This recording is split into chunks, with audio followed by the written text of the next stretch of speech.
Good morning, everybody. I asked a question last week. So in 2015, I was at a trade show here in Las Vegas, and I met a Nigerian engineer who worked for NTA.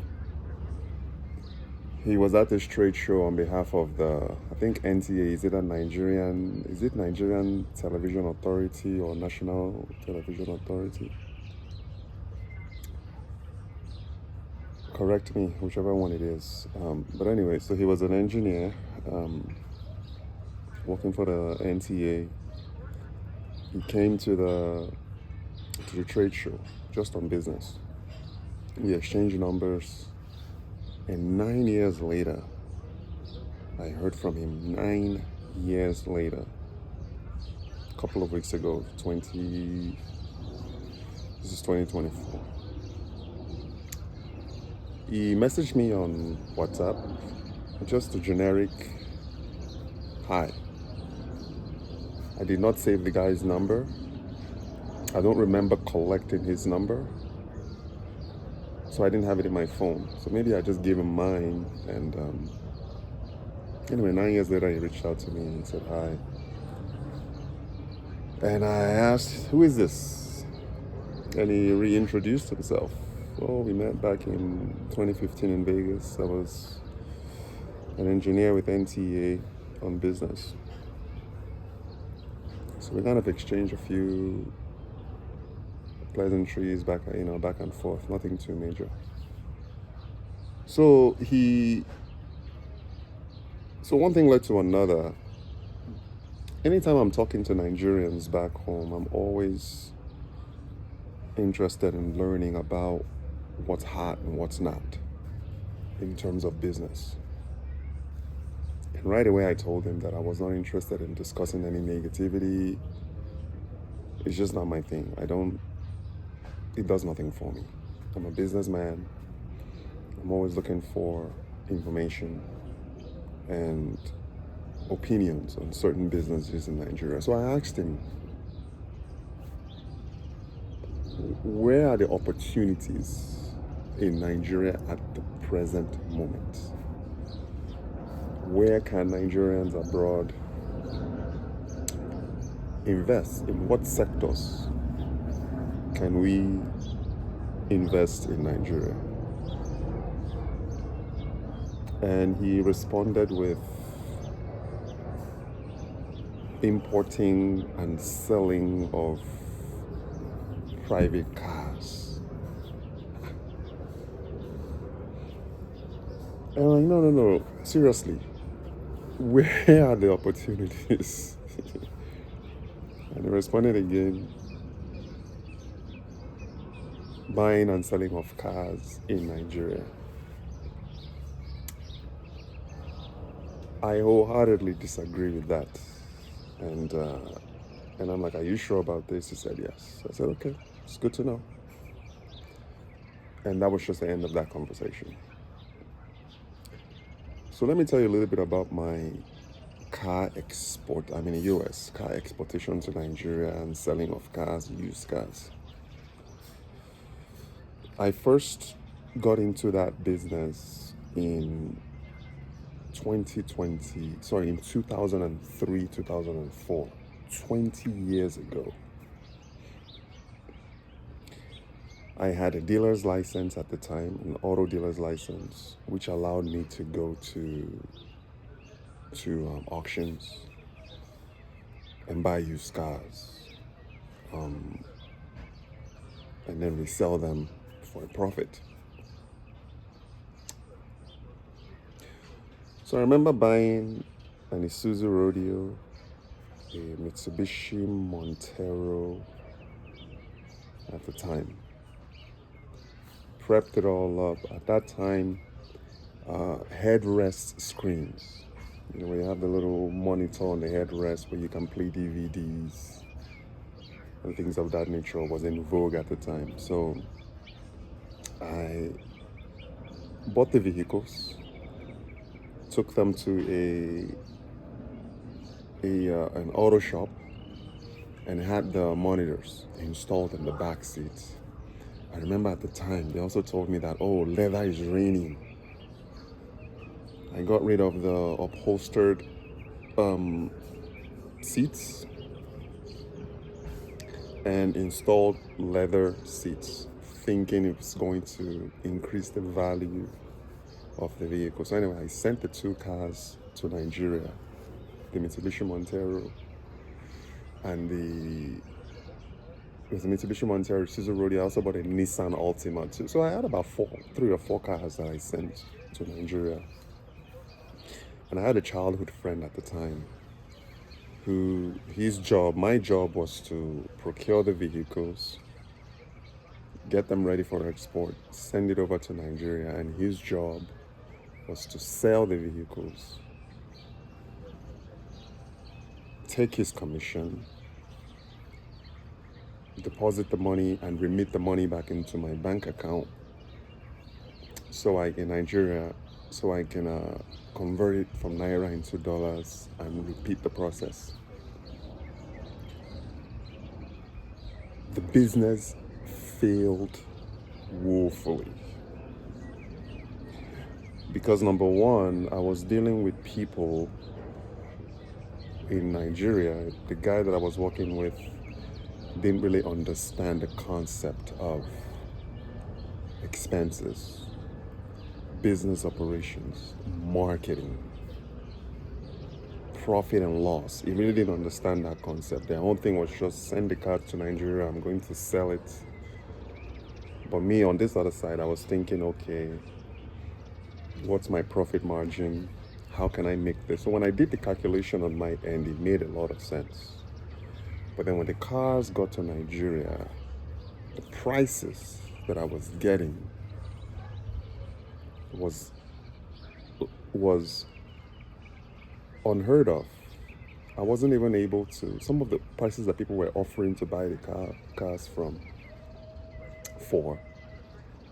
was in some cases, less than my purchase price here in the US, let alone the cost of logistics, duties and customs fees, transportation costs, the expenses that I incurred prepping and upgrading the car. None of that was factored in. So it took about a year. That's another thing too. The person who told me, oh, buyers are lining up and you're gonna get this a lot. Oh, I have a buyer. I was a young guy. I was in my mid-20s at the time. I think I was about 23, 24, 25 at the time.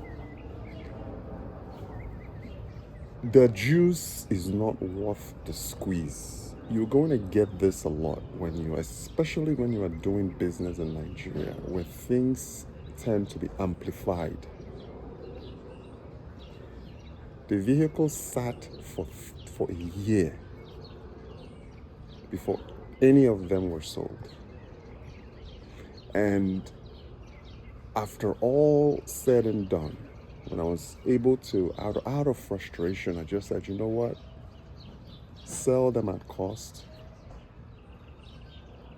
I lost money. So by the time because Naira has always been volatile. It goes up and down, So it's kind of really hard for you to forecast.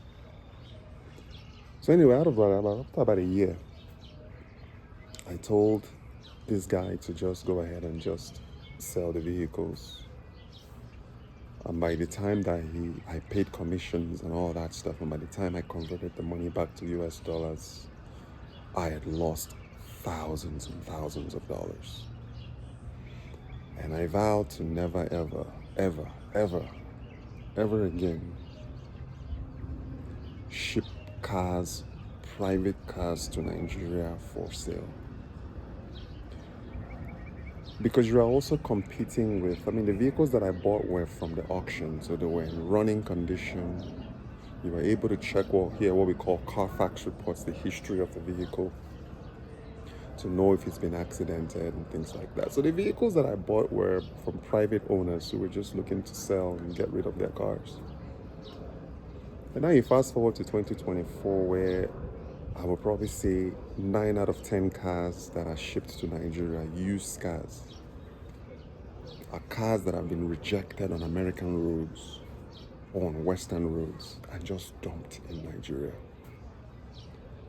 That is why we have, and then in addition to that, you have the poor roads. So you have cars that are not even fit for American roads being exported to Nigeria to be used on Nigerian roads. That is what is contributing to the increase of all the accidents that we're seeing in the country. So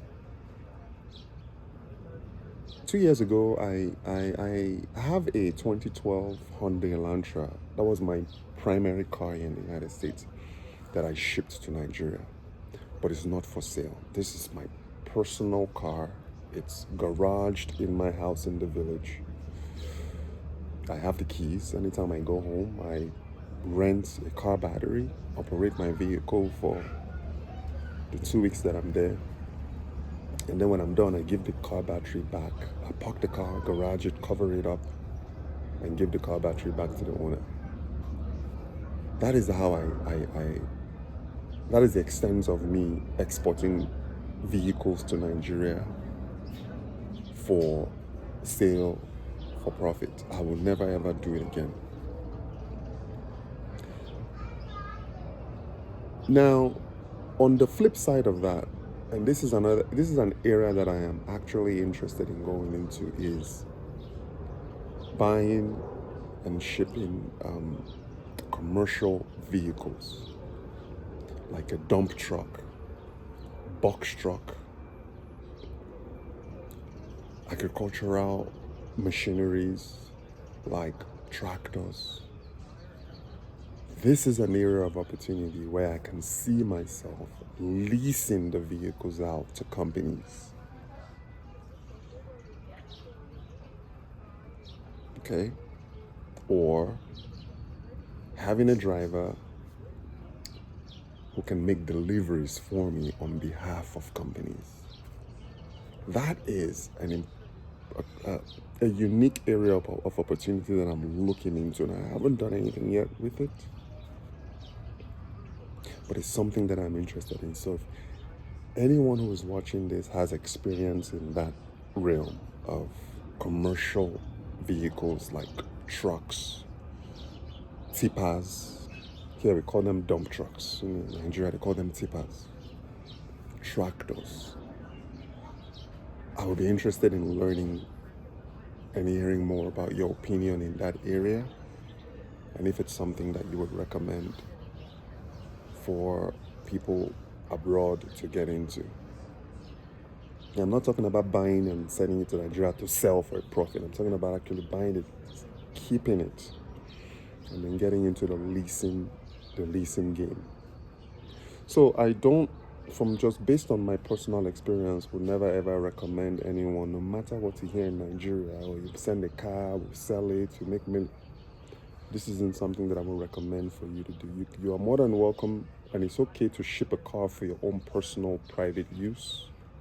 But in terms of commercializing a car, sending it there to sell, I mean, with the way the dollar is going up and down right now, today is 14.50, tomorrow is 15.50, the next day is 1,800 naira to the dollar. It's really hard for you to be able to gauge your profit margin when you have those sort of like fluctuations. Unlike the US, where the dollar is relatively stable, Nigeria, the naira is not. So anyway, just wanted to share that with you guys. Hope you all are having a wonderful day, and talk to you guys later. All the best.